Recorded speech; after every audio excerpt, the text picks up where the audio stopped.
Have you ever had a first conversation with a prospect and it just went nowhere? You asked what seemed like the right questions, you listened closely, but by the end of it, you weren't any closer to knowing whether you could help them or what to say next.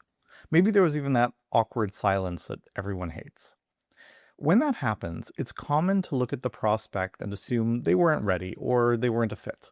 And sometimes that's true. But more often, the problem isn't the prospect, it's the question you opened with. In case we haven't met, I'm Danny Amy, and I've spent the last 15 plus years now helping coaches, consultants, and creators monetize their gifts and create lasting impact. And I've noticed that many experts have been trained to open a conversation with some version of, tell me about your biggest challenge. It sounds neutral. It's supposed to open them up and give them room to talk, but it's not neutral at all. It comes loaded with assumptions that the prospect hears, whether we mean them to or not. When you ask someone what their biggest challenge is, you're telling them you think they have a problem, and that it's big enough that you want them to confess it out loud to someone they just met. Most people don't want to do that, so they do one of two things. Either they deflect by saying something like, things are going okay, honestly. I'm just looking for ideas. And then the conversation stays at a polite, safe distance. Or they hand you the top of mind version, the thing that's been rattling around their head this week. It's almost never the thing that actually matters most. Either way, the conversation doesn't go where it needs to go. So what do? Well, instead of opening with diagnostic questions, open with descriptive ones. Tell me about the work you do.